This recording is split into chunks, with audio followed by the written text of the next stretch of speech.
it's too, Dr. Nellis is going to be standing here, so we need to have that down and we need to dim the house lights. Does that work now? I think so. Testing. No. No. Try now. She's got to. No, because then it mutes it. Testing. Testing. Nope. Try. Testing. Say it again.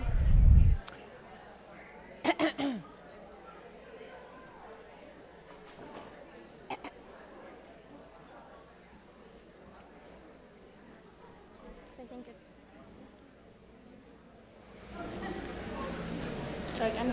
If we can have your patience for a moment, we're going to start in about 5 minutes. Really, I'm testing the mic. Real quick, I'm just gonna have to do it through the booth, Right, but 'cause it'll it's be. too- Yeah. Okay. Thank you.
Hi, everyone. Thanks for your patience.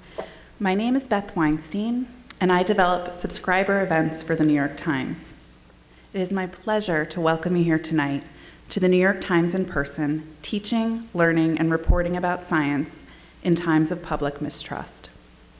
Athens, Ohio is the first stop on a tour in which New York Times reporters will travel back to 5 towns across the country from which key stories have been reported.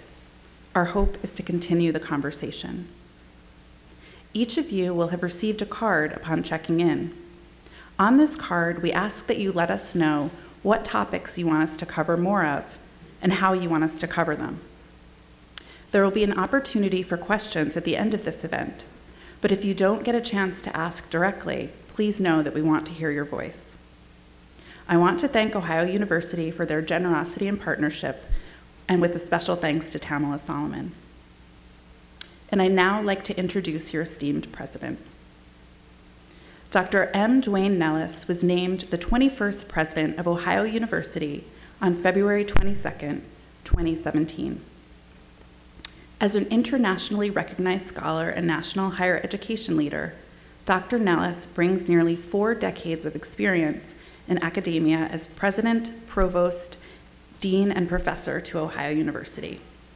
He is recognized nationally and internationally for his research that utilizes satellite data and geographic information systems to analyze various dimensions of the Earth's land surface. This research has been funded by more than 50 sources such as NASA, the National Geographic Society, the U.S. Agency for International Development, and the U.S. Department of Agriculture. His research has led to more than 160 articles and reports in a wide range of professional journals and over 20 books and book chapters, and his selection as a fellow of the prestigious American Association for the Advancement of Science. It is an honor to have Dr. Nellis in attendance this evening, particularly since he is also so passionate about science and education. And he is a strong proponent of critical thinking, open-mindedness, and civil debate. It is my pleasure to introduce Ohio University's president, M. Dwayne Nellis.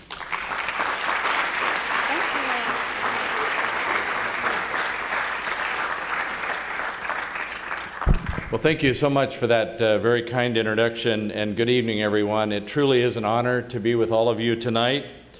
It wasn't that many weeks ago that in my inaugural address, I said that I wanted Ohio University to be known as a place where dialogue and rigorous civil debate are institutional hallmarks. We create such an environment through dialogue like tonight, provoking civil dialogue by hosting an event that really focuses on science education, and really the future of our country in many ways. Before we get started, though, I hope that everyone here tonight will come into this discussion with an open mind. If only there could be more open-mindedness in our society. If only people would listen more to one another rather than filtering their information consumption in a way that bolsters their existing world viewpoint and never challenge it. We learn when we're challenged. We grow when we learn. And we can learn from listening to others who view things differently than we do. At Ohio University, there's a broad spectrum of cultural diversity and ideological thinking. One thing I believe is that we strive extremely well in the Patton College to create educators who are open-minded and innovative in the classroom, a classroom that embraces new, modern challenges never faced by previous generations. As the title of this panel indicates, these are challenging times.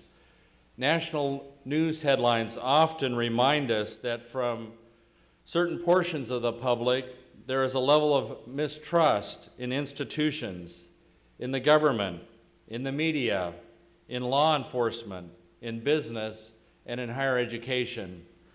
Last night, I was in New York City at the Penn Club with a group of presidents, and we had over 30 media from the New York City area talking about the future of higher education. And one of the questions related to the value of higher education, the value proposition as we look to the future of our country. This is the world our students must enter, and our Patton College graduates people who leave Ohio University to teach around the state of Ohio and around the nation.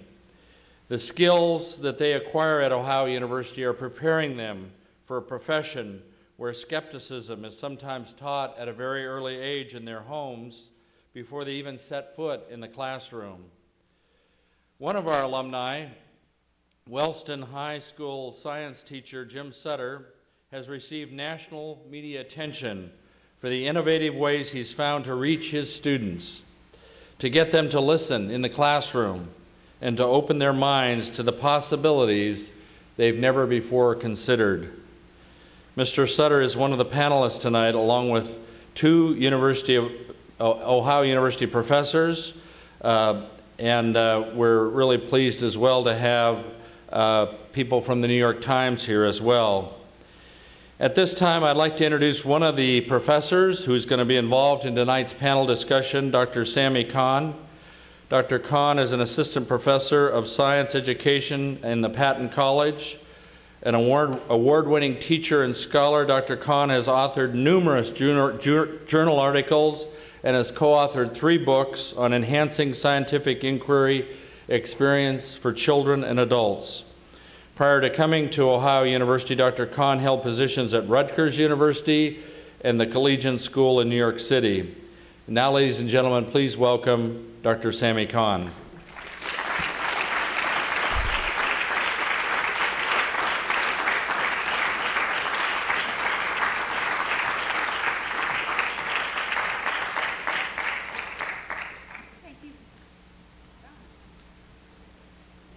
Thank you so much, President Nellis. I appreciate that very much. Welcome, everybody. So happy to have you here tonight. I have the pleasure of being here with my wonderful panelists to talk about something that is very near and dear to our hearts: science education, teaching, learning, and writing. Next to me, I have Jim Sutter, a high school science teacher from Wellston High School in Ohio. And I have Amy Harmon, New York Times reporter. And next to her, we have 3 students. They were all either current or former students of Jim Sutter's. We have Dalton Teasley in the middle, who is a senior at Wellston High School. We've got Brogan Spurrow, who is now a first-year student here at OU. And we have Katie King, also a first-year student here at Ohio. Go Bobcats. So we're going to get started, and as I said, that there will be an opportunity for you to have a question and answer period later on. I do want you to know that we had some questions submitted via email earlier, and so we've integrated those questions in, but in case you don't hear your question, you'll have an opportunity to ask it later. So to get us started, Jim, I'd like to start with something that I'm very curious about, which is that you didn't actually start your career as a science teacher, did you? Can you tell me a little bit about your story?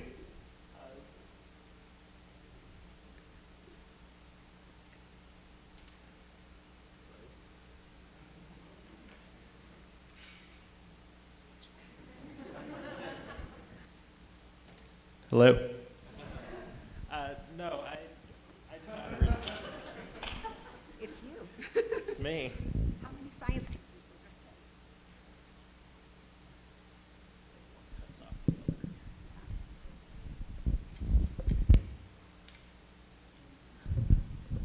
Hello?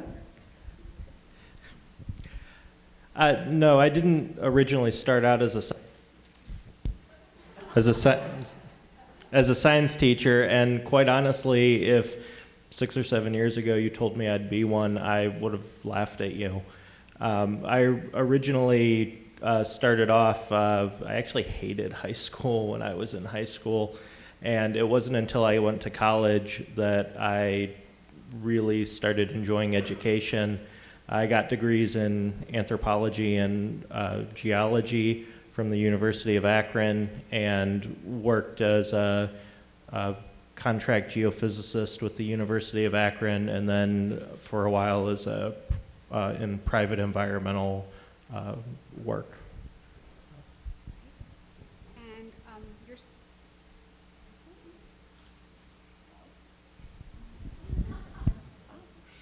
Hello? Yeah, there we go.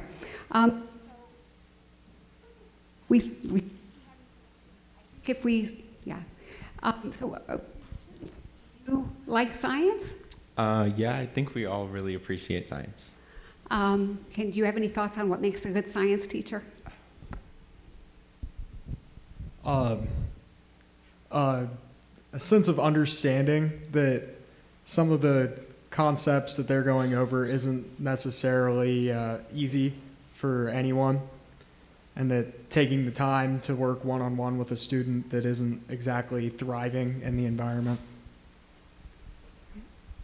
Oh, yeah, just going off of that. So there was an instance in Mr. Sutter's class, like the beginning of my senior year.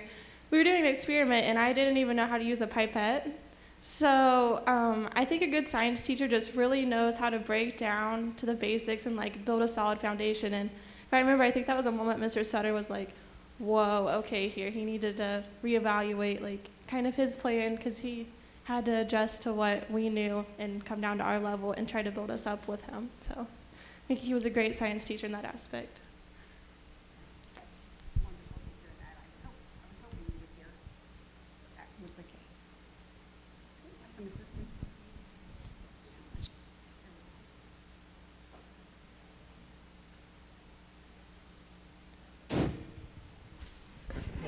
This is funny. All right, sorry about this. Thank you very much for your response. So, Jim, to follow up a little bit, we've heard that you're a wonderful teacher. I think that was the implication there. And so there you are in Wellston, Ohio, and you get a call from Amy Harmon from the New York Times. Take it from there. What happened next? Well, first of all, I think I'm actually a very average science teacher. I'm trying to become a better science teacher.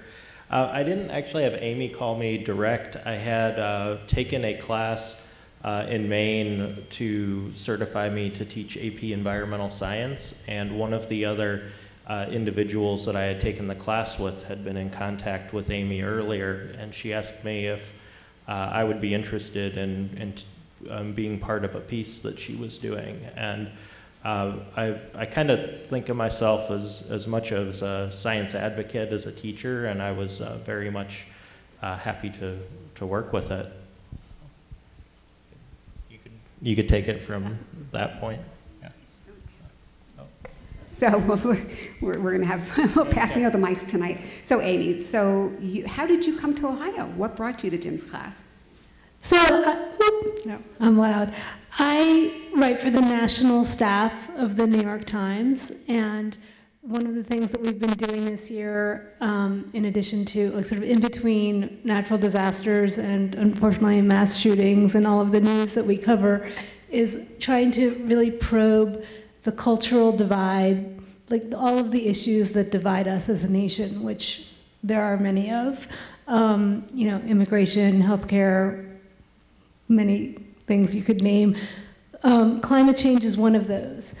And I've always sort of tried to cover the intersection of science and society, climate change. We cover climate change at the Times from many different perspectives. Obviously, we cover the science of it, and we cover policy, but I really wanted to try to probe the sort of, as a nation in the public sphere, like what divides us. And I thought that a classroom would be a good place, sort of a microcosm. I mean, very often we just kind of don't talk about it because people sort of have their different attitudes and they just don't interact. But in a classroom, you can't help but interact. So I thought I would try to find a classroom, and I cast a very wide net.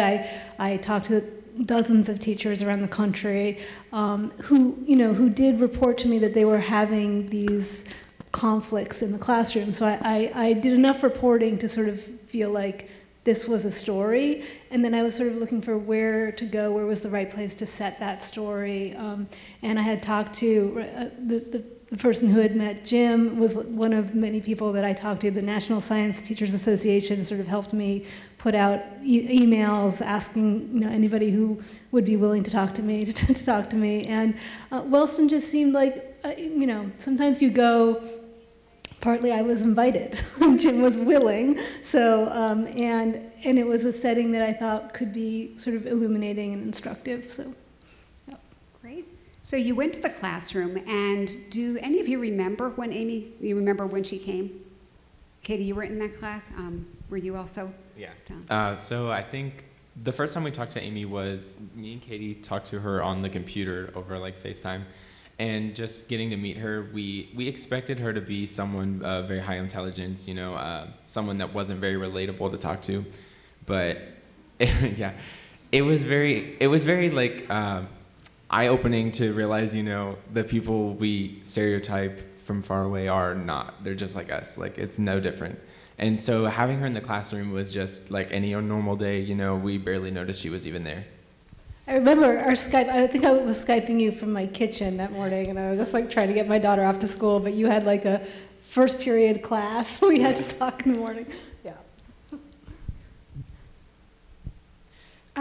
It was just so cool to have Amy in the classroom because, like, from our town, like, you would never expect someone from New York just to drop in and say, hey, and like want to study our classroom and take such an interest in us. So I just thought it was really cool, and it was very much appreciated that Amy showed an interest in learning about us and wanting our opinions and feedback, because how often do you get to talk to a New York Times reporter? So it's just such a cool experience for us.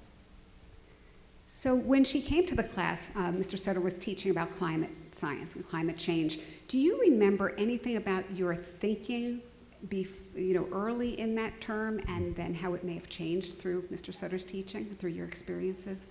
Anything you can share with about that?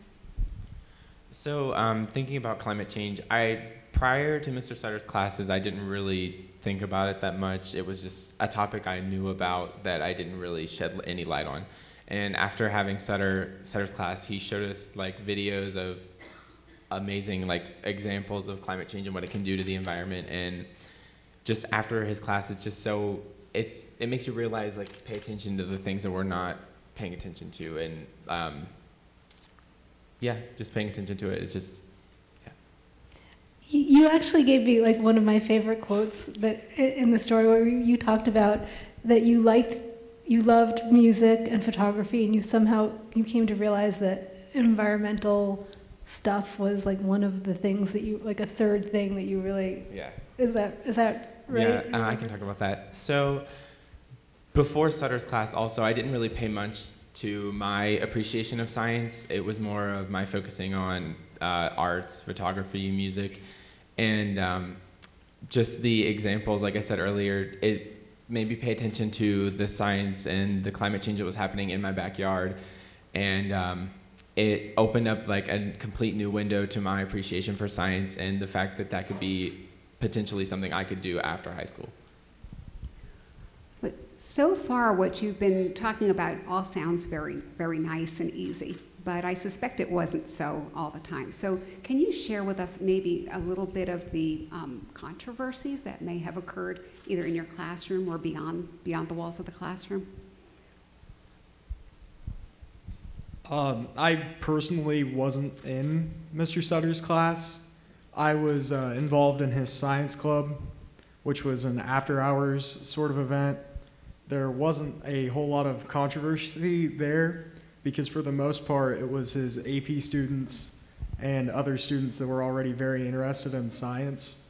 So it was more or less a bunch of commonly accepted things that we all agreed on, and found it kind of weird that there were people that didn't. Is that the same for you also? No, Dalton. So you mean in reference to the article, right? We can go there, sure. Yeah. So the night the article came out, I was actually at a park with all of my friends, and someone sent the article to me. I was like, oh, the article finally came out, and we read it, and the text that the person sent to me wasn't there. They were just like, why did they only focus on this half, or why did this happen? It's like we didn't focus on the people who knew about climate change. It was more of like the people the people didn't understand why she reported about climate change when climate change wasn't what they expected it to be about, I guess. Okay. Katie, did you have any thoughts on that? Any of the discussions that went on in class or school? Anything that you recall? Well, let me think here for a second. Do we need to touch on like the kind of the backlash that came out from the article? If there was, yeah, sure. Okay. Well, I know that our town doesn't have like the best economy that it could have. We have a lot of pride. The town was established kind of based off of coal mining, and over the years we've seen a decrease in that. And because of that, a lot of people aren't as financially stable as they have been in the past. So a lot of times sustainability and conservation isn't the first thing that comes to mind in climate change when they're dealing with their everyday lives. So in the article, there were some things that the population kind of grasped onto, like there was a mention of drugs in our town, and while that is true, the people couldn't seem to get through to the deeper appreciation of Amy's article, which was touching on climate change. So, I don't know, the town, we just kind of are trying to survive, so climate change is such a touchy issue to us that we just don't have a lot of time to focus on it. And I think Amy was really trying to shed some light on that and try to change our perceptions a little bit and open our minds up. I think she did a very nice job with that. Thank you. But I think if I can maybe sum up some of the responses, the feedback that I got, there was, so I as we do when we go to any place, I describe sort of the context of the town and the place that I was writing about, and sort of the socioeconomic challenges that it faces, as many communities in southeastern Ohio and across the country are doing as coal jobs go away and manufacturing jobs go away. And to me, that was an important context to set, because part of the thrust of the story, and I think that this did get across to many readers in terms of the feedback that I got beyond Ballston, was to sort of say, well, how do you expect, people who are concerned about climate change, I think could be enlightened to understand that, many people, when they don't know what they're having for dinner, or if they're going to have a job next week, or if they have someone who in their family who is addicted to drugs, it's hard to make climate change a priority. And so that was a little bit of the context that I tried to set there, and there was a lot of sensitivity to that context from within the town. I do think that it was effective in terms of sort of communicating that message beyond the town, which is part of what I was aiming for. So you've given us a little bit of your perspective on really the meaning behind the articles. If you had an opportunity to do the articles again, would you have done anything differently? Would you have written anything differently looking back now?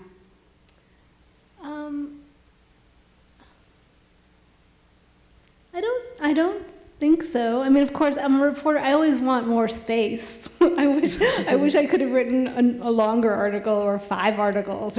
But I did actually get to write 3 articles out of it, which is unusual. And I think that it was, a sign that the Times considers it an important enough subject to treat really seriously. I think that it was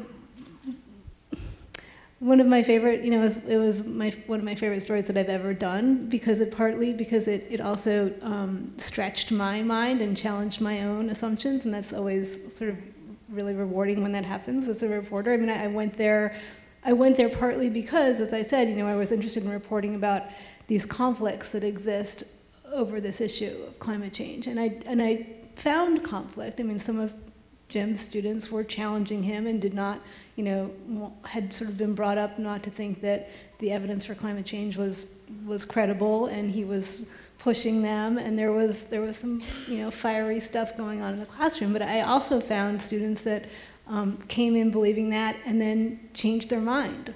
And that was really remarkable to me and really something worth reporting on. So I tried to embed both of those 2 things in the story, And you did. But you did very well. Jim, how about you? What's your takeaway from this? As you look back at the articles and you look back at this experience, what would you like the audience to hear? Well, I think Dalton actually hit one of the main points, that a lot of people just have not been exposed to these different viewpoints. And just by presenting them and going out and actually spending time outside and looking at what's actually happening, and it's not just my classroom. They're in my room for 40 minutes a day, but you're in the town and you're outside for much longer than that in any given day. So if I could give examples that you guys see over and over and over again, then it gets to a point where, well, yeah, this entirely makes sense. About the article itself, I think that difficulties in space definitely cause some issues. If it was like one solid article all the way through, we might not have had some of the issues, but it's print media, you only have so much room. But my students have been fantastic. I love my students. I love seeing what they're doing, and that some of what I'm doing is pushing forward in the rest of their lives just really makes me know I made the right choice in my career. I think we all agree on that, and I certainly want to make it clear that Jim does not just teach climate change, right? He teaches a lot of science. So we were just, in fact, he was just speaking to my science method students a little bit earlier today. Do you want to just chat very briefly about some of the other projects that you worked on? Yeah, I currently teach environmental science as only one of my classes. I also teach geology and biology. I run the school's science club and also am the quiz bowl advisor. And with all of those things, I end up getting to do lots and lots of projects. For one thing, I'm just a nerd. I love being a nerd, and I love being able to like spread my nerdiness and let other people share in it. So other projects that we've done has been everything from doing stormwater monitoring, lots of acid mine drainage work because it's a really big issue in the area. We've done some on, obviously climate science, but looking at just the quantities of each gas in the atmosphere, to things that a lot of people might not think that it's got the same science background. We've made video games and things like that in the science club that usually goes pretty well, I would say. I can attest to that. The video game system did work really well. And you just did a feasibility study also with your students, didn't you? Yeah, that's another thing that I wanted to make clear to my students is that even though sometimes it feels like all doom and gloom, you see severe impact to the environment around us, and most of the time it's not positive, that we can make many positive impacts. We did a feasibility study on turning an area of formerly strip mine land that's right against the school property and turning it into a nature and informative trail for members of the community to be able to use, and also to be a land lab for us to continue to use for more of our science projects, and always with the sense of leaving things better than what we found it. Well, this is wonderful. I'm learning so much just from listening to you. I think what we're going to be doing is making a little bit of a swap right now, because we are going to move sort of into a different segment right now. And we're going to be bringing out another colleague of ours, and then we'll be bringing our students back a little bit later.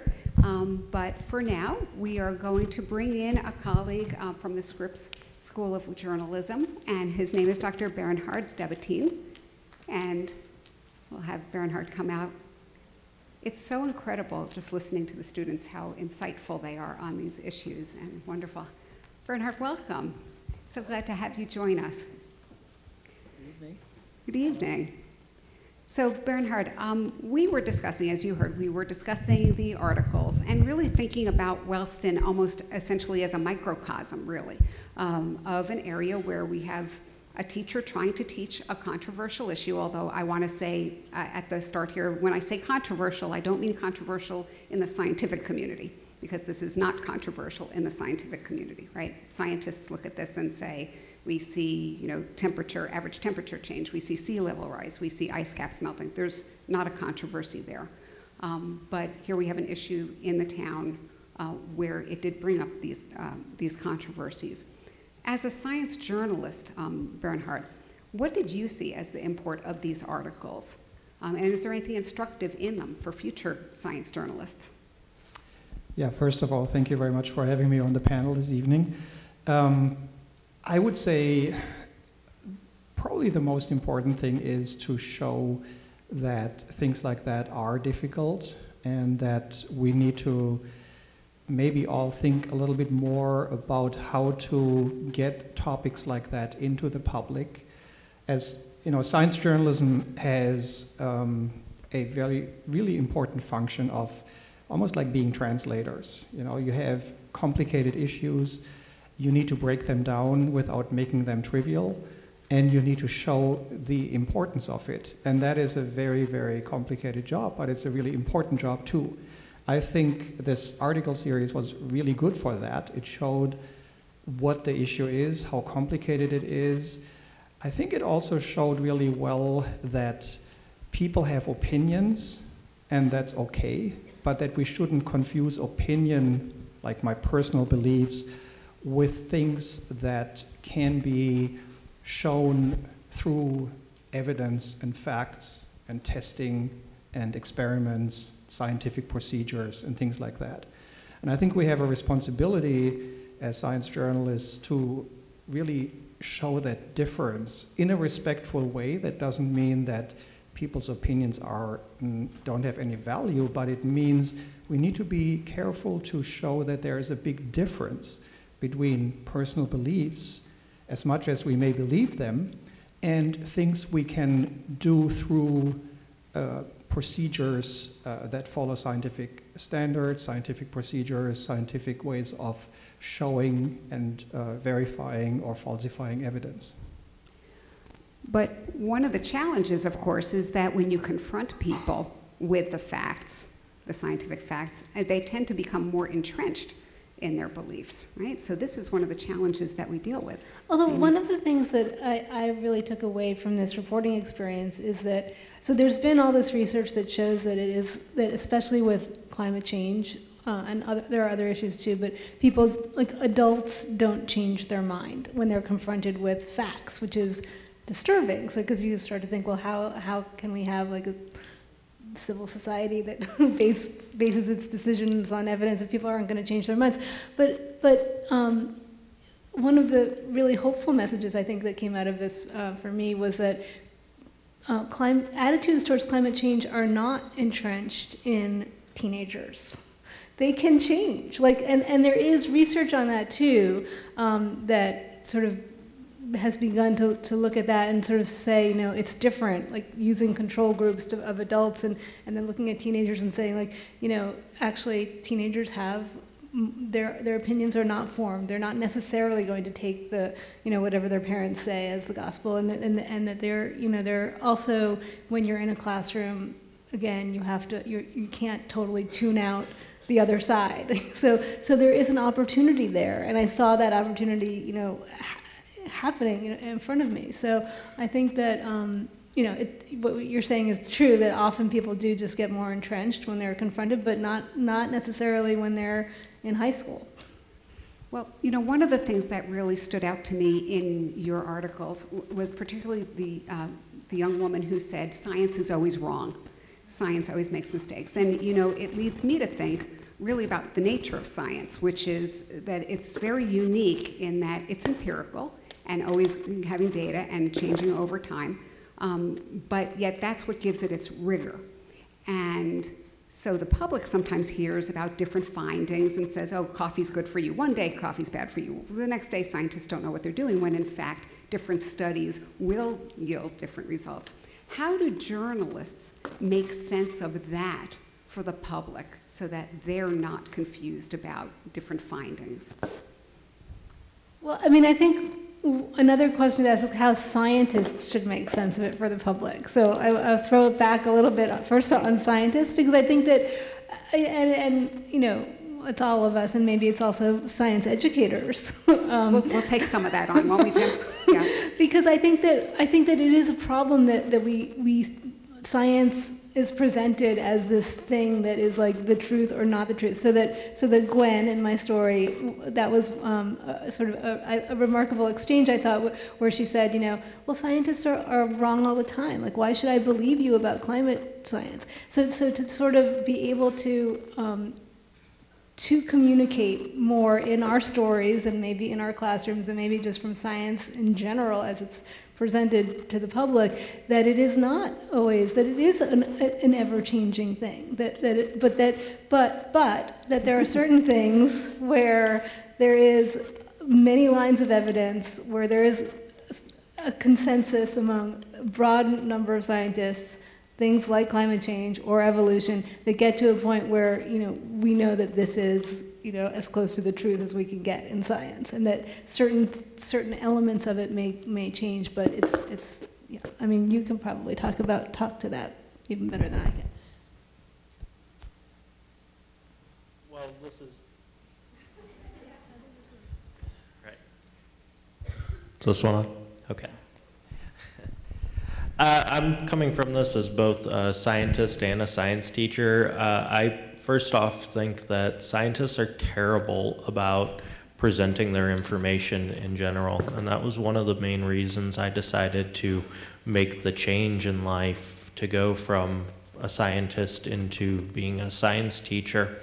I wanted to present all this information and really get people to participate in science, because once you start participating in it, you start seeing what sort of values you place onto the different parts of it. Additionally, I want to make the point that one thing that promotes the rigor of science isn't a, well, I'm right and I'm wrong and I'm done. It's, I'm right or I'm wrong and I'm going to test this again over and over and over and over, and you're going to test it again over and over, and so are hundreds of other individuals. And I think that's one of the really important points that a lot of time gets glossed over when we see these studies. You see a single study being presented, but you're not seeing any of that reproduction. Well, and especially when it gets broken down into sound bites, right? So when we're trying to translate, whether it's science educators ourselves also trying to, bring the findings of the studies, but without really bringing in the rigor of it. Perhaps we're not communicating that as well as we should. Most definitely. Yeah, interesting.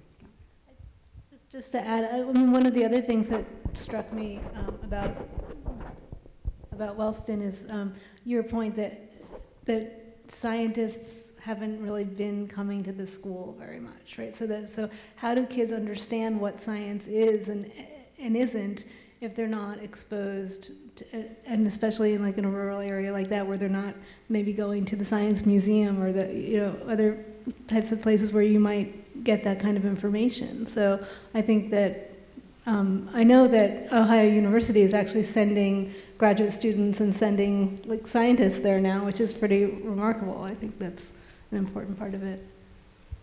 Yeah, in fact, I see a lot of them in the audience right now, and I really want to thank you all for coming into my classroom.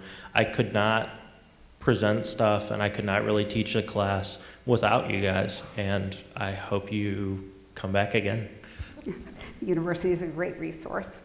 So I want to shift gears just a little bit because, Jim, I sort of like the elephant in the room. You can teach science without controversial issues, and yet you choose to present it contextualized in these issues. Why? Why make life hard for yourself?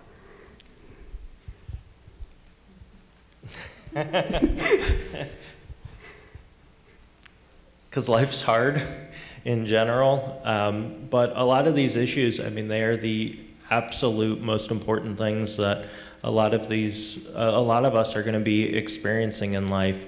We might say that things like climate change or things like acid mine drainage, well, that doesn't affect me. Well, yes, it does.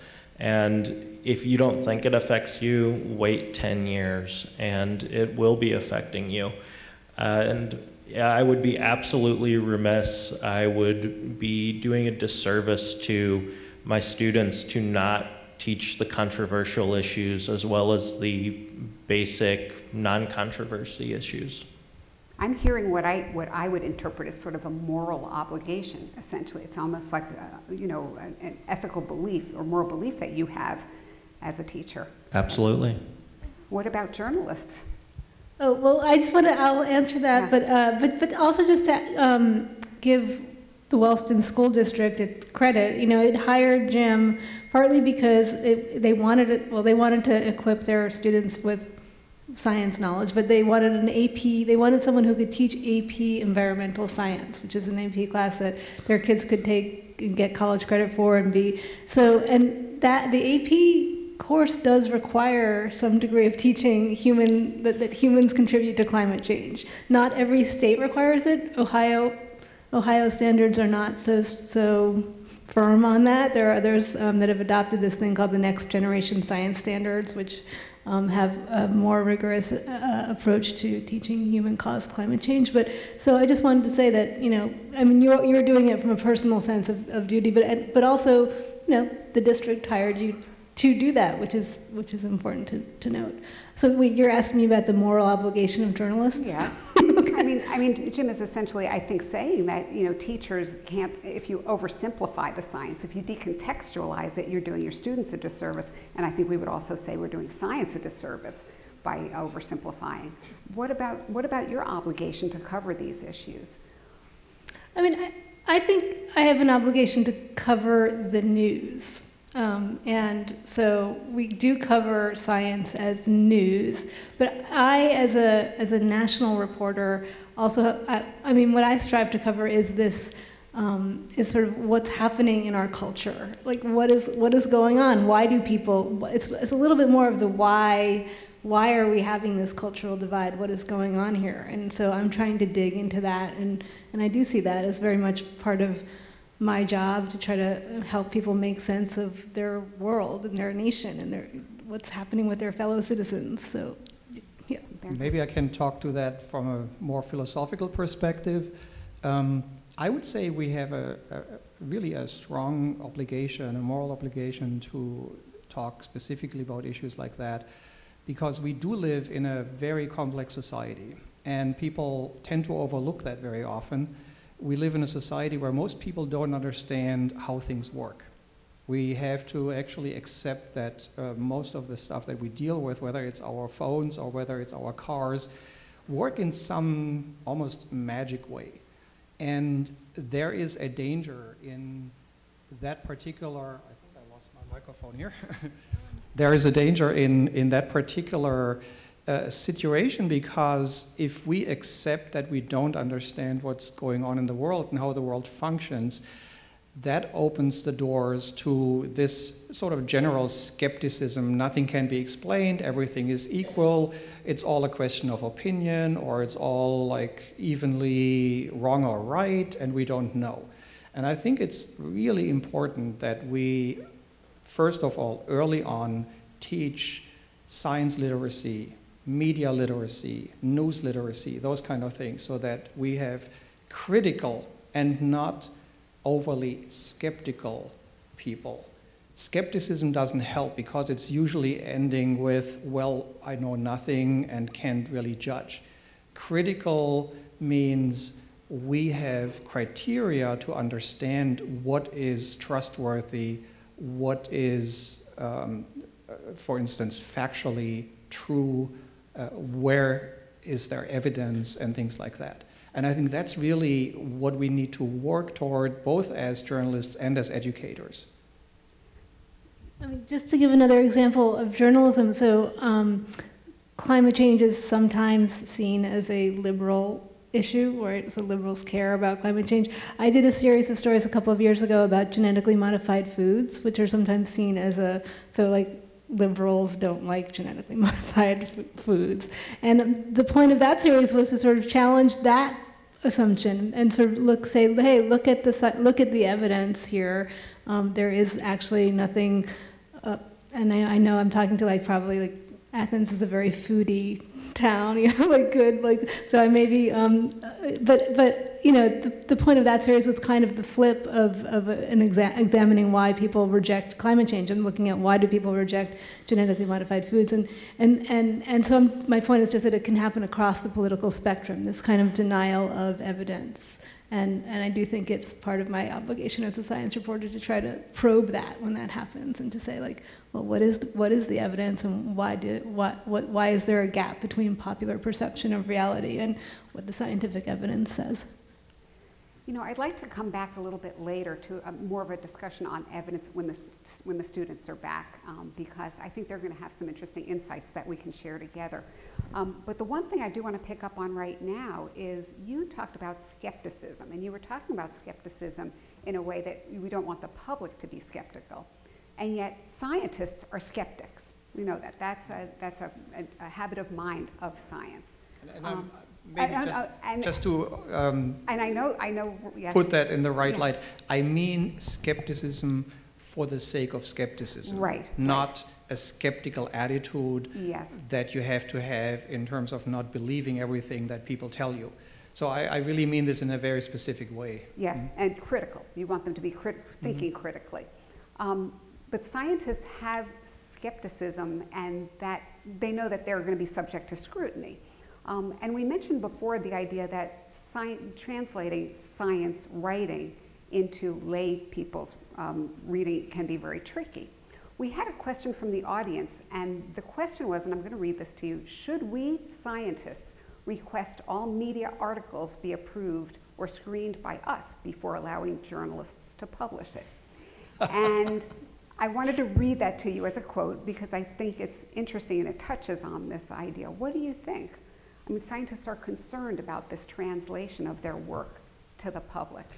I think this is, if anything, it's a communication problem.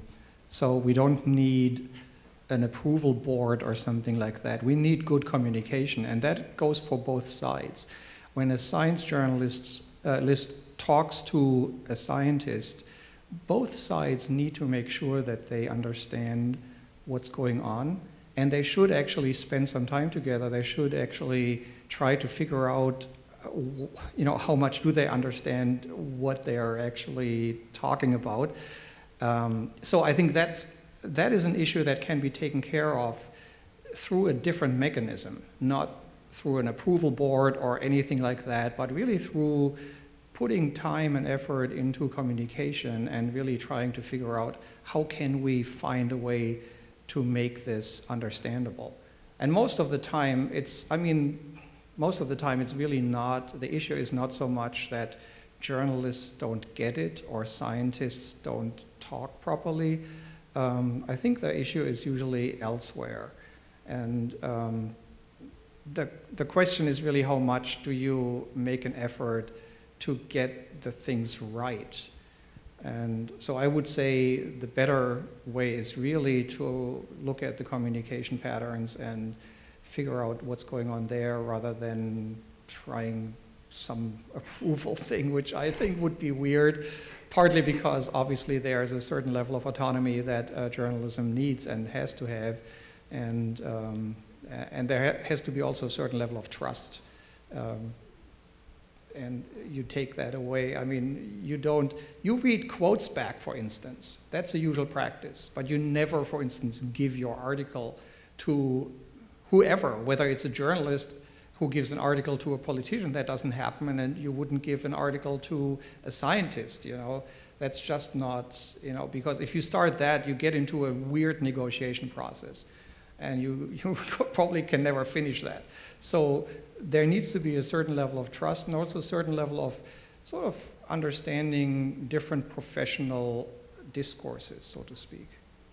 Well, I appreciate that. And Amy, did you want to add something? I mean, I just think that scientists also should, well, first of all, no, I don't think that scientists should approve whatever journalists write, because also our job, although our job is in some sense sometimes to translate what they've written if it's news and we want to explain it to people, but that is just a small part of what we're trying to do as journalists and writing about science and how it affects our society. So, but you can understand their concern. I can, and and I'm hesitant to publish. I'm very careful about, I do check very carefully about the actual science that I'm reporting, but I'm most often reporting a broader social issue that they may have an opinion on, but I'm not interested in having them review my article about whatever that issue is that I'm writing. But I also think that they should approach science communication, and I mean they often want to talk to reporters, when they have published an article that they want the journalists to write about, and that's when we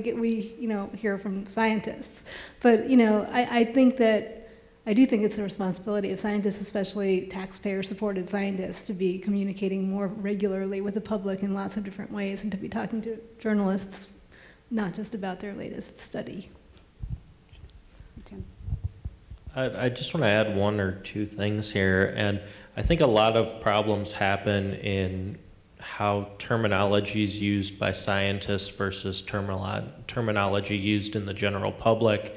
And I know, Amy, you came to me once or twice like, does this sound right? And it could to the average person, it looks like the exact same sentence, what it was to what it was changed to. But to scientists, it is making me look totally foolish versus something that would be a proper statement. And you could have gone into a dictionary and just looked up synonyms, and the sentence would look right to the average person, but it makes a difference. And unfortunately, that terminology issue, without the scientists willing to talk with the reporter more and the reporter willing to ask these questions to the scientists, sometimes that stuff gets really mixed up. So I think that the responsibilities on both ends for this one. You know, I would agree. I think you said something before, Jim, that was so really critical, is the idea of communicating the rigor of science, because unfortunately I think so many people still have that view of a scientist in a lab having that eureka moment, and that's where science comes from, when in fact it's so much rigor and experimenting, retesting, and so on. So, and I don't think that that gets communicated. So I think we've talked a little bit about moral agency and how our responsibilities are in terms of journalism and science education. And what I'd like to do at this point, I think, is bring our students back and move the conversation to truth and evidence and see their thoughts on this. So welcome back. Welcome back, Dalton, Brogan, and Katie. I assume you were listening backstage. You were able to hear, I think. So you know that we were talking a little bit about the responsibilities and obligations. Mr. Sutter and I were talking about, as science educators, we have a responsibility to teach science in context. The journalists were talking about their responsibilities in dealing with controversial issues. You're the future of this planet. What's your responsibility here? What do you think? I think a main responsibility for us as the future is to pay more attention to what we're reading and read more in depth than just reading one article. Read more about the subject so you can really understand what you're reading about.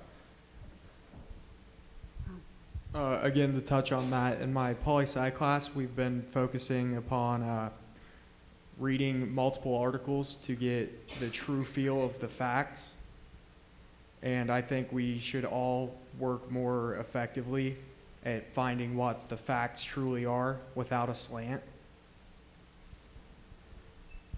I think my responsibility as a future educator as well is to learn from what they're providing their students and try to, in my classes, give my students some tips and tricks that they can implement at home. Doesn't matter like what their economic background is, it's something that every student can do and use in their home life, and just make everything accessible for everybody. So I'd like to keep learning from my educators that I've had and learn from my professors in my time in college, and hopefully make an impact as well.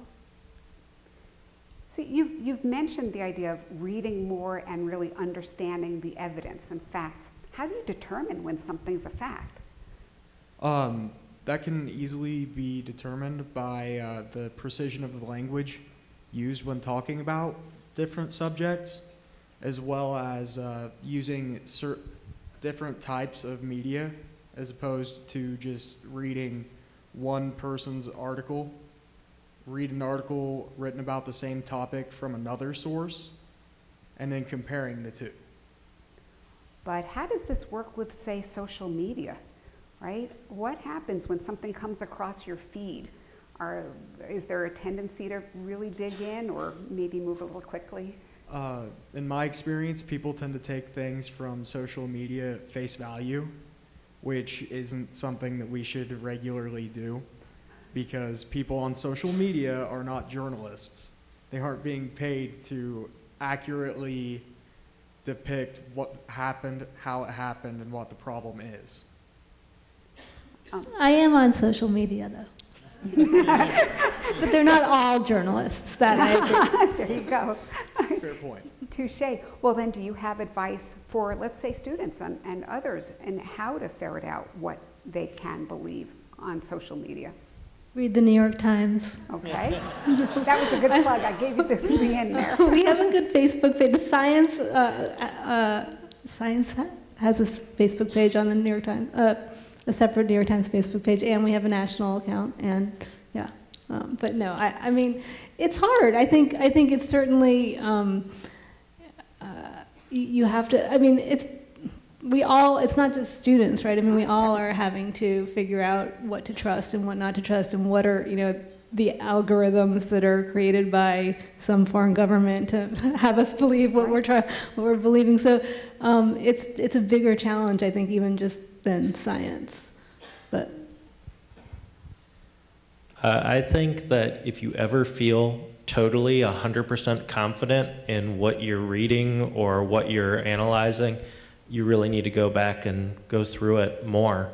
I think that's a problem. Is people get really complicit in what they believe, and they don't challenge those views continually, and that becomes a continuing problem, and that's where we get our entrenchment issues that we see so frequently. Yeah, I would like to add that social media are sort of a big rumor machine. At least that's part of what they are. They can be very helpful, but they also have that function. And I think it's important that we develop a level of media literacy where we understand what we are doing when we're using social media. And I think that's particularly important for young people, so that when you see something, that you have criteria to evaluate, to understand, is this reliable? Is this truthful? Is this a source that I can trust? When was it written? I see all the time on Facebook, for instance, that people will post and repost articles from like 5 years ago to make a point about a current event, which has nothing to do with the current event, except that maybe the same person is in it. And they don't look even at simple things like the publication date, or they use posts that go to an outlet that might not even be written by humans. There's a lot of, yeah, sounds funny, but we do have a lot of automatic writing these days. So there are media outfits that are entirely driven by automatic writing processes where information is collected from the web and reposted, slightly rewritten, without any regard to things like validity, reliability, or truthfulness, or anything like that. So we need to develop better ways of dealing with social media and having sort of a basic critical attitude to evaluate the information that we run into. I just want to give like a more serious plug for the New York Times. I was joking before, and obviously I'm biased, but I mean, we have 1,300 journalists who are like living and breathing their area of expertise, and they are all on social media. So I mean, just in terms of, you do have to decide what's a trustworthy source, and which is something that takes time and effort, does. which we don't all necessarily put in. Yeah, so I'm certainly guilty of that as well. Bernhard touched on something, and it made me think of a question that came from one of our audience members, and I'm going to read this to you. The question was, is the public trust misled by the elected officers due to their political interests? In other words, is public mistrust in their political interest, and then how can you educate elected officials? So what happens if elected officials want to have mistrust? Is that possible? And if so, how do we counteract that? Yeah, we're getting in very difficult waters, quite obviously. Yes. I think we live in interesting times, to put it mildly, where elected officials appear to have an interest in sort of deleting the difference between truth and lie, or the difference between what is reliable and what is not reliable, because it serves their interest. And that is very complicated. And that is why it has been possible, which, by the way, should make you dizzy just when you think about it, why it has been possible that professional journalism is being called fake news when the actual fake news problem is elsewhere. So we really, I mean, this is very complicated, and I am very concerned about that, to be honest, because we really are in a situation where public officials, all the way up to the president, have apparently chosen to disregard basic shared assumptions about how we generate publicly accepted knowledge, for instance. Journalism is part of that. Professional journalism has had the role for quite some time of delivering knowledge about our society and about what's going on in society to us. And for a long time, this was a pretty unquestioned situation. And what we are seeing now is not critical discourse about journalism. It is this type of skepticism for the sake of skepticism.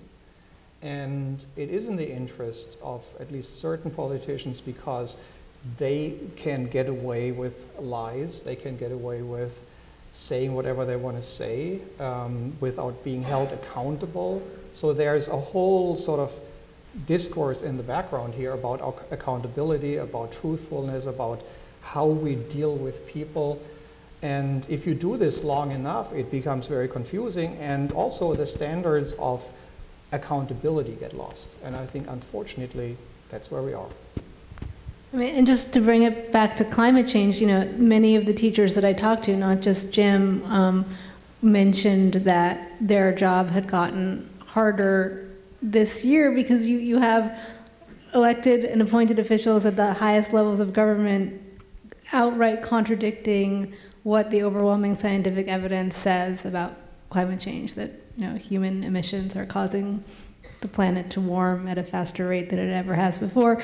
So, and the Heartland Institute, which you talked about in your article, sending information to science teachers. Yeah. That, yeah, so I wasn't counting that as, so that the Heartland Institute is not the government. No, At least the government, I'm just saying but another, yes, another round of people. But yep. yes, this conservative think tank has sent out this booklet they just bought mailing lists of every teacher almost in the country, a science teacher in the country, received this booklet that said, you know, why scientists don't, I forget the actual title of it, don't agree with climate, don't agree that the climate is changing. And you didn't receive one though, did you? I did not. I did. I did not receive any of those publications, or they just never got sent to me. I don't know if I'm off the radar or what it is. And maybe it's the organizations just assuming that a place like Wellston would be unwilling to question some of what are considered just very long-held beliefs. But going backwards from that, I think this is more reason why we need to have really strong education, and we need to give the students the tools to be able to critically evaluate things that are presented to them. And it is my entire goal to every student I have, even if they love me, they hate me, they get an A, they get an F, I want them to leave my room being a little bit, assuming they're a citizen scientist, in what they're doing, they have some methodology in figuring out how they make decisions. And hopefully that builds upon the ability to critically think of everything that's presented to them. You see that as a way of rebuilding trust also in science? Yes. Okay. And rebuilding trust in journalism? Thoughts on that?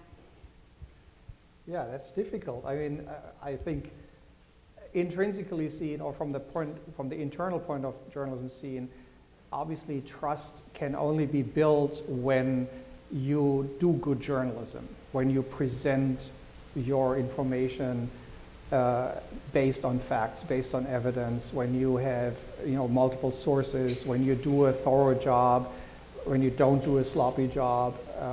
So that's important, and there need to be things like good correction policies and things like that. But the thing is, we have that, at least the upper tier, I would say, the upper and the middle tier of journalism has that in place anyway.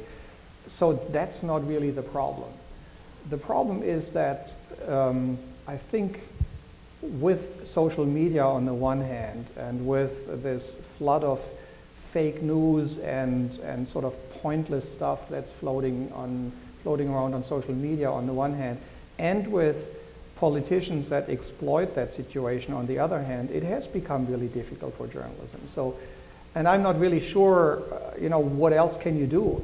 There is a lot of good journalism, and as you probably all know, the New York Times or the Washington Post actually, since the last elections, have had a surge in subscriptions. So let's not forget that. There are enough people who are very interested in high quality journalism. There are enough people who believe and understand that high quality journalism is necessary. There are enough people who are not happy with the way how things are going. Now this obviously then also quickly goes into a different direction in terms of the discussion. This goes toward like what is happening with gerrymandering in our country, what is happening with voter suppression in our country, what is happening with those kind of things, where we really probably need to talk about this on a different level even, So that goes very quickly into a different discourse. I was going to say, I do think it is gratifying that people did subscribe. People still are subscribing in greater numbers. There does seem to be like a hunger for good journalism, but I also think that as journalists and that is really why we're here tonight. Why the New York Times is here is to try to build that kind of trust. It is also on us to sort of reach out to people and say, tell us what we're doing wrong. Tell us what we should be doing more of. How should we be covering you in the most effective and real and compassionate way? And so we're trying to do that, and we're going to be going around the country doing that. And so send us your thoughts. Well, and I'd like to say, I think as an educator, I'm always an optimist. And looking at these three young people with us today, that makes me the most optimistic about everything we've been talking about, because they clearly have so many insights and are doing the hard work of learning about the environment. So did either of you three have anything you want to share with the audience about your thoughts on our discussion, what you want to see happening moving forward? Ideas? Something I really think would be a good thing to think about is just clarity in both science and journalism. I think today we have an unwillingness to try to find the facts. So whatever we're presented with, that's what we take. And you really see that on social media of people sharing things and articles that they're sharing by the title of the article. They don't even click on the article to read anything about it. So I think just being clear in everything we do could just push us that much farther to find the facts and really get an understanding for what we need to know. Again, to touch on that, I would like to see a more careful populace of the world where they actually take the time to stop and read something before they go sharing it, trying to quote it, and using it in arguments in which it doesn't hold any sort of relevance. So I just want to touch again on when Mr. Sutter said that we all need to try to be citizen scientists. I just think that's such a cool way to put it, because Dalton and I had so many fun adventures in Mr. Sutter's class, exploring our backyards and looking for the environmental problems. We would text each other all the time, be like, hey, did you see this, on this road? And it's just so neat, when you learn the science in the classroom and then you're able to apply it outside and then converse with fellow students. And I tell my parents about the things that I've learned in class, and I think that's just something we need to continue doing, and hopefully more people can become engaged like I have during the class. And that's what I want to try to inspire my future students as an educator to do. So it's overall really enjoyed having Mr. Sutter as my teacher, and it's really nice. It's wonderful. And I'd like to hear from the three of you in a moment, but I just also want to let the audience know that we're getting close to the question and answer time. So I hope that you've got your minds thinking about some questions you'd like to ask. Any last thoughts from our other panelists here, thoughts that you'd like to leave the audience with on our talk tonight? Maybe just as a little reflection of what you just said, I'm a big fan of experiential learning, and I try to do this myself in my own teaching, because I think we need to make sure that people actually do have primary experiences and really see things. Go to acid mine drainage, go to places where things don't work well, or where things work really well. Study stuff, look at it. Because we are indeed, I think, in a situation where too many people are not even looking at things properly and don't really understand what's going on, and then take secondary or tertiary or whatever remote opinion about something rather than really trying to figure out what's really going on. So I think that that original curiosity is so incredibly important. I might just use my time to ask them another question, which is sort of the thing that I've been asking you for. I started asking you on Skype, and I'm still sort of asking, but it's what is it that you think enabled you? So you came into Mr. Sutter's class not really caring or thinking much about the environment, and sort of maybe if you were asked, probably saying like climate change wasn't really happening, or humans weren't causing it, or what do you think made your minds open to that? Personally, through conversation with Mr. Sutter, he opened my eyes to it through a lens that I understood, as opposed to the more practical way that they were introduced to it in the class. And that really helped me a lot. For me, I just knew that this stuff was real. The first time we did an experiment, we did like a water sampling project in Mr. Sutter's class like throughout the year. And my first reading came back with a pH of like 2.6. And normal pH is 7. So that just really opened my eyes about this problem is real. And like we continued sampling the same locations over and over, and it kept coming back like that. So again, just being a citizen scientist really opened my eyes to the fact that these problems are real. So we just need to take it upon ourselves to do a little bit of experimentation and believe it. I've lived in Wellston for my whole life, and I didn't notice things until after I had Sutter as a teacher. Like, literally in my backyard, like no joke, no exaggeration, in my backyard there was a water reclamation project because of acid mine drainage, and the ground is literally orange. Like, there's orange water seeping out of the ground, and it's like I didn't notice that for 17 years of my life. I had no idea that it was even happening until we shed light on that. And I think just when I'm informed about the stuff that's happening around me and I open my eyes and I see it happening right there, like that's when I really get interested in science and what's happening. Jim, was there anything you wanted to share?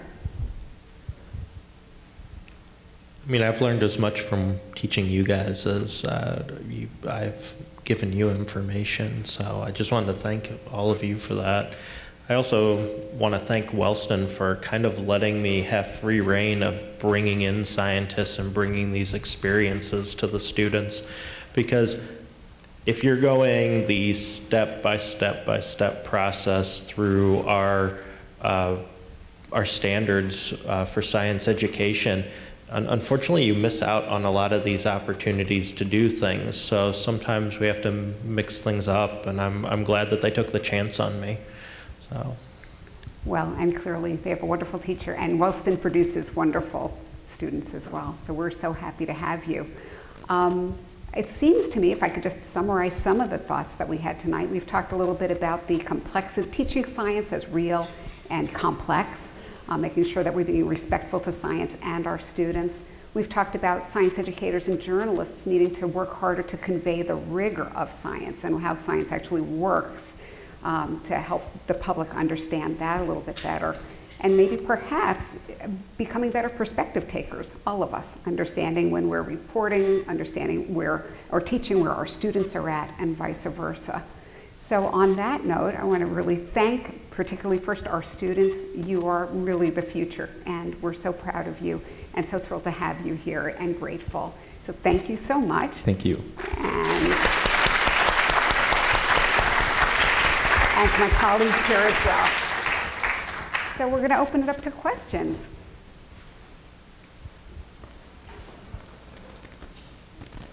Hello. Like you guys argued in the article that the need today is for all the people in the world to become more sensitive to climate change and its impacts. How would you find out the ways to make it work in other countries which do not have existential learning? which do not encourage existential learning? How would you make them more sensitive to it? I guess it really depends on what part of the world. I found when I was working for the University of Akron, I actually did work in numerous countries around the world, and for the most part, individuals, regardless of education level, they just seemed a little more connected to the world around them, and they seemed to notice things. I was in a lot of farming communities, and just the changes in weather patterns made an enormous difference on their day-to-day living. I feel like most of what I've seen, it wasn't as much of a, it might not have been discussed, but it was definitely known to some extent. As far as education, like formal within a secondary school, I guess that very much depends on the school systems in the various countries, which vary widely.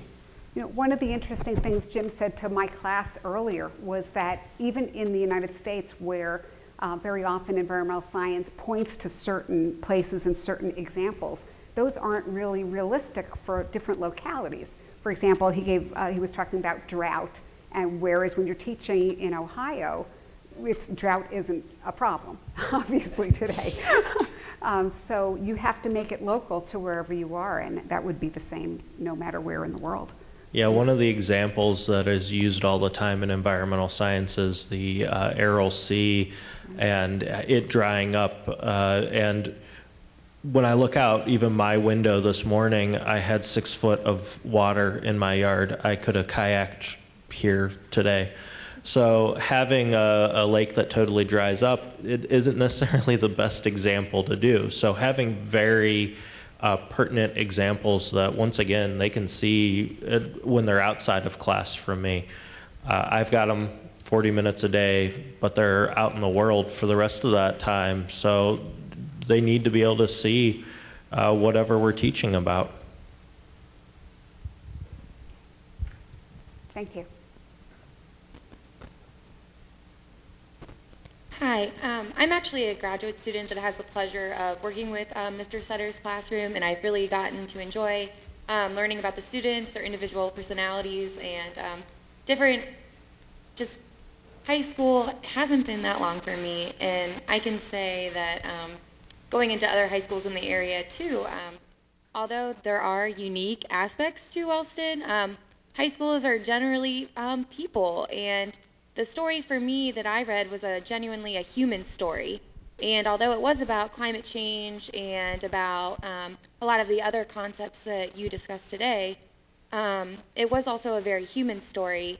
And I think that as the New York Times, as typically seen as a liberal newspaper, they really sought to have empathy for this area and maybe have their readers be a little bit more in tune to what's actually going on in different areas of the country.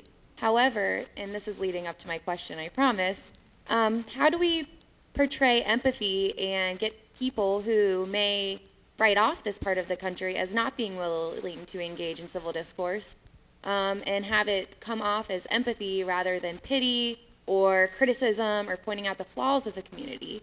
So that was just an interesting question that I've had. Well, first of all, thank you. I mean, I think that was my goal in what I wrote. I mean, to write a human story. That's what I hoped to do, and also to have it to be empathetic to. You know, there were many points of view expressed in the story, so I was. So anyway, I'm glad you took that from it. I think your question is a hard one. I mean, I think that, but I think that. That's why we come here, you know. I mean, I think that is ultimately why, had I not spent a week really embedded in Jim's classroom, I wouldn't have been able to understand the perspectives. I learned so much just from being about the community, not just about climate change, but about sort of, you know, the context in which people care or don't care about climate change, which I think is really critical. So I think. By sending our reporters here, by having reporters all over the country, that's what we need to do. And we want to hear also your thoughts about how to do it better. So if you have them, I'll talk to you after. But others might have other ideas to answer her. I might just want to say just a brief thing, and that is I think compassion is a really important point in journalism as well as in many other areas. And taking a compassionate approach, I think, is really important. And making the difference between pity and compassion or empathy is really important. Sympathy versus empathy, you know, meaning take the time to listen and take the time to understand what people have to say. Because we are very quick often to judge until we take the time to talk to people and hear what they have to say and why they say what they say. You don't need to agree with it, but you have to make an effort to hear and understand and be compassionate about it and respect also that people get to a point where they are. That doesn't mean that you need to take the same opinion, but I think this is very important and often overlooked, unfortunately.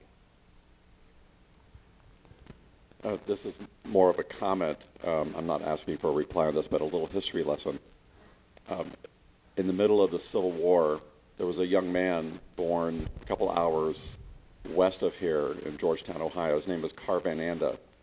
Car Van Anda, as a 16-year-old, came to Ohio University and studied astronomy and physics for 2 years.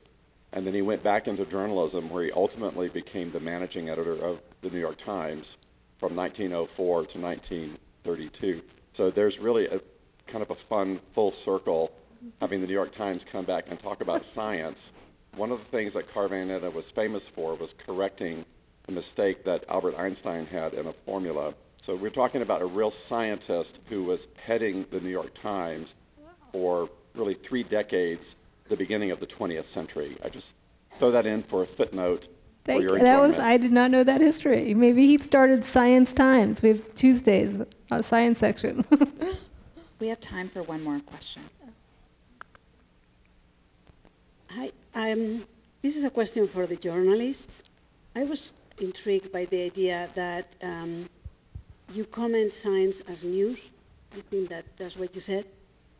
Can you speak up, please? I'll try. Could you comment on what it means to report science as news instead of reporting on scientific issues that impact the life of people? There's a big difference there, and perhaps some of the controversies that arise out there are precisely because science is being reported as news instead of putting it in the context of the impact. And this goes back to an earlier question you had. I think we do both. I think we do report science as news when there's some, major paper published that needs to be translated and the public needs to know. We do report it as news, but that very much what I do is try to put it in its social context. So I'm not sure I totally understood your question, but I think we're trying to do both. Maybe I have an idea that there is something that's important here, and that is journalism tends to be event-driven. So things that have the shape of an event, that have the process of an event, are easy to report. And that means certain science news fly better than others. And the environment is a good example for that, because most things that happen in the environment are not easy to grasp events, and they are not sort of culminating to a point where you have this special event on day X. Usually you have very slow processes, climate change being a good example for it. And there is a reason why we cannot really talk that well about climate change or other environmental issues. That has to do with the fact that it is not following the grammar of events. And journalism, most of it at least, is driven by this sort of idea that it has to follow event structure. And that is a real problem. And again, I think science journalists have a responsibility here to understand this and to approach a topic in a particular way. Telling a good story, for instance, putting the human factor into it, telling the story in a way that people understand this has an impact on me, even if I don't see it when I look out the window. That's what we need to do, and I think that probably goes toward what you were saying here. Thank you. Yeah. And that really was our takeaway in terms of science education as well, which is that science isn't happening in a vacuum. It's economics, it's politics, it's religion, it's everything out there, so it's ongoing. So I think that's it. So thank you very much, everybody. And we're going to have Dean Middleton. Dean Renee Middleton. Well, our evening is drawn to a close, and teaching, learning and reporting about science in times of public mistrust. Amy, while we are not all journalists, we are all reporters of sorts. How we receive information, how we interpret it, and how we share it is in some ways being a reporter. And to our students, we are all learners, and the challenge for all of us is to become active in our own learning, to question, to challenge, to experiment with hearing and learning something that may challenge our long-held beliefs. Jamie, Sammy, and Bernhard, we cannot all be teachers, but in some ways we all teach. What we speak about, what we write about, what we say on social media, what we teach our children, we're all teaching. And so when we are not open to receiving information and not open to evidence, not open to testing our assumptions and beliefs, there are consequences.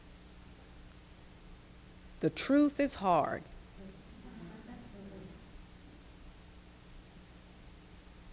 Facts do matter. And so we've all been challenged this evening to be critical thinkers, a requisite for being a reflective, engaged, and active learner.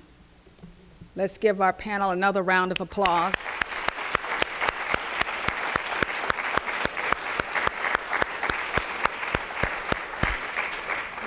And let's give Wellston and the Wellston community a big round of applause. They represent communities all around the world.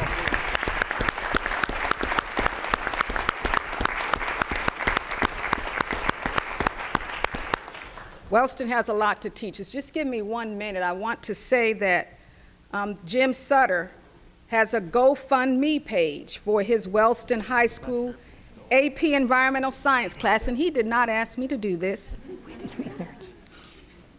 The money raised will go towards establishing the Wellston High School Nature Trail project he spoke about earlier.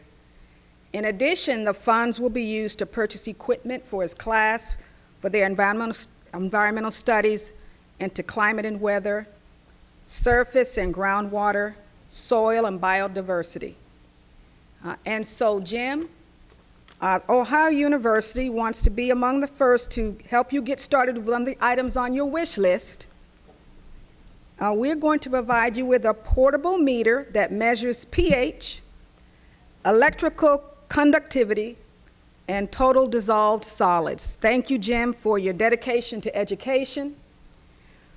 You were truly called to lead, and we're proud of you as an alumnus of Ohio University from the Patton College of Education.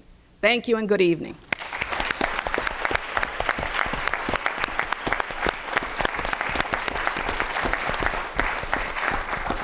You're welcome to join us for a reception.